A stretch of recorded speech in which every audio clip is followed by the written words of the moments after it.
آیت کے حوالے سے سوال پوچھا گیا ہے کہ آپ صلی اللہ علیہ وسلم کے دنیا سے پردہ فرما جانے کے بعد ازواج مطہرات کے لیے یہ حکم کیوں ہے کہ وہ کسی سے نکاح نہیں کر سکتی؟ عام امت کے لیے قانون یہ فرمایا گیا کہ شوہر کی وفات کے بعد جب عدت گزر جائے تو اس کی بیوی دوسرے آدمی سے نکاح کر سکتی ہے۔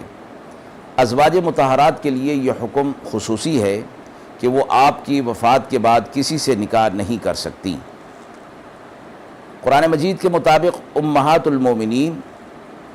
یہ امت کی ماؤں کا درجہ رکھتی ہیں،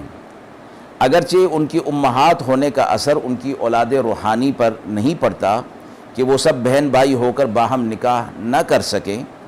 مگر ان کی اپنی ذات کی حد تک یہ حکم دیا گیا ہے۔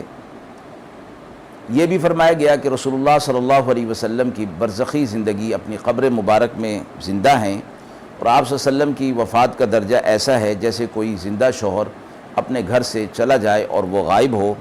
اس لیے آپ صلی اللہ علیہ وسلم کی میراث بھی تقسیم نہیں ہوئی۔ اس بنا پر آپ صلی اللہ علیہ وسلم کی ازواج کا وہ حال نہیں جو عام عورتوں کا، امت کی عام عورتوں کا رکھا گیا ہے۔ یہ بھی فرمایا گیا کہ طبعی طور پر کوئی شوہر اس بات کو پسند نہیں کرتا کہ اس کی بیوی دوسرے کے نکاح میں جائے، مگر اس طبعی خواہش کا پورا کرنا عام لوگوں کے لیے شرعاً ضروری نہیں ہے۔ رسول اللہ صلی اللہ علیہ وسلم کی اس طبعی خواہش کا اللہ تبارک و تعالی نے خصوصی احترام فرمایا، اور یہ آپ صلی اللہ علیہ وسلم کے لیے خصوصی اعزاز ہے۔ وآخر دعوانا ان الحمد للہ رب العالمین۔